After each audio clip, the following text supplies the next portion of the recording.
Well, I have some. Let's talk about negation in particular.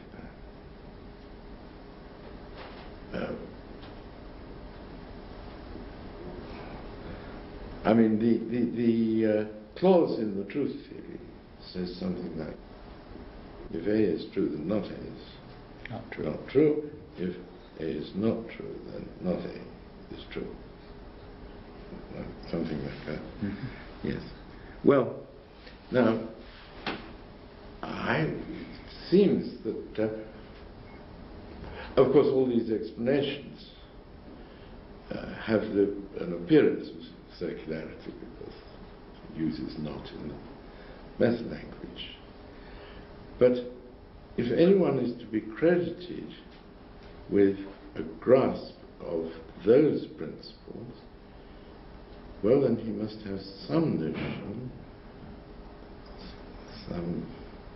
notion of negation, which is for something not to be the case.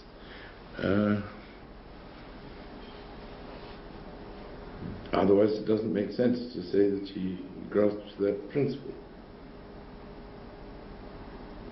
No, it doesn't make sense to say that if what? If he doesn't have some notion of negation or some conception of what it is for something not to be the case, he can't grasp that principle governing the negation operator in his language. You seem constantly to be pushing me to try to answer a question that seems to me to have no answer. And that is, now we know how he uses this expression in connection with a lot of his behavior and so forth. Now tell me what it is that he understands. And I don't feel as though that there's something left over to find out.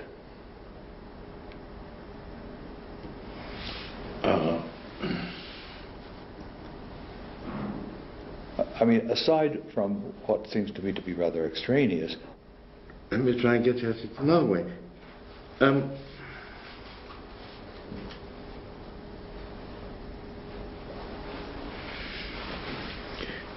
You speak as though being willing to use certain forms of argument fixes the meanings of the essential words involved in that argument. In this case, we're just thinking of the logical constants.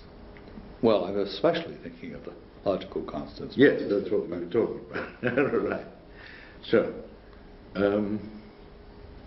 All right. Just apply the logical constant. Well, now, is that assumption correct? I mean, could one just have any old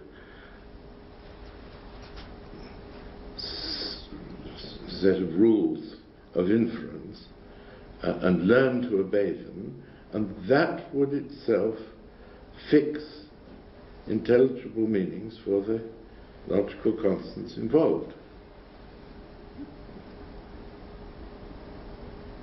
I'm not sure what the rules are that you're talking about. Any old set of rules. I mean, well, if let us suppose that there are some consistent set of rules. Because if they're not consistent, perhaps they'll run into a mess quite quickly.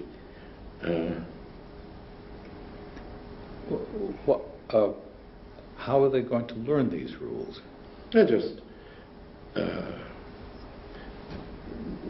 taught to argue that way. They imitate others.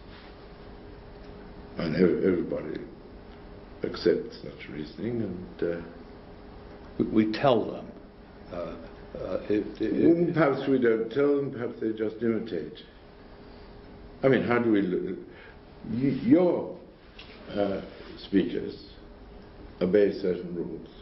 Right? That they infer A from A and B. Well, no, I don't see them following rules at all. I see them behaving this way.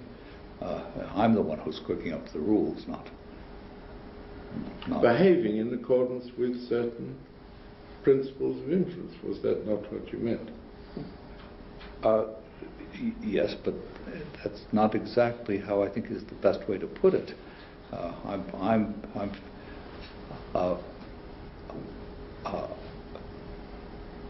If these are propositions that they're dealing with, then those propositions have certain logical connections. If they act as if they didn't know what those connections were, then I would say those are not the propositions I thought they were.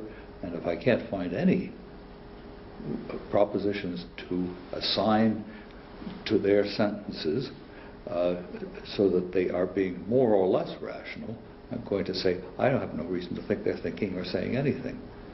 So unless I can discover a rational pattern in the way they use these sentences, and that also coheres with the contents that I give to the individual sentences on the basis of how they behave with them in the world, if I can't do that, I just don't know what they're talking about. So I'm not saying they've internalized some rules, unless that just means they act in a regular way, or more or less, of course, regular way, which I can make out to be rational. That is more or less in accord with the logical relations between the sentences that they're using. Otherwise I have no good reason to suppose I've identified the content of their speech.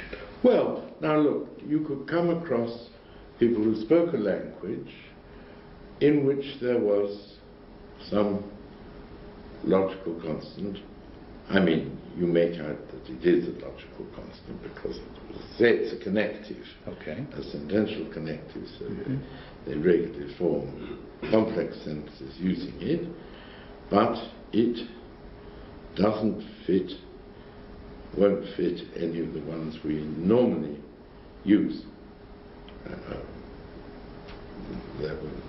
Behavior, linguistic behavior, and other behavior doesn't fit the interpretation of it as or if or and. So you search around and you might hit on an interpretation, right? How? Well, what they say and do makes sense if it's neither nor. Oh, I see. Or something like that. Yeah, fine. This is just one case. I see. So if you admit that, you must also admit that you could come across another lot of people who have some connective, let's say, binary connective, which only half fits with one that we use.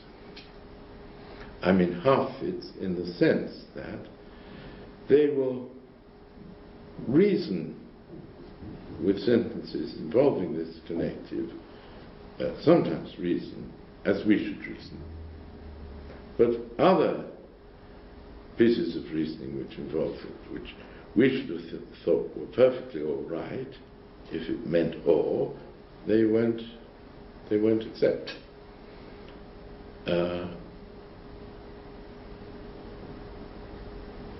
Well, that's a possibility, is it not? I mean, are you just going to walk away from them and say, I can't understand what they're saying? Oh. Well, that's what you've just told me to do. No, you said you would do that. Well, I mean, this is one of those science fiction cases where I don't know enough to know what I would say. Maybe I say, I understand some of what they're doing, but not very much. But look, here's the thing. We have these two kinds of clues to what people mean by what they say.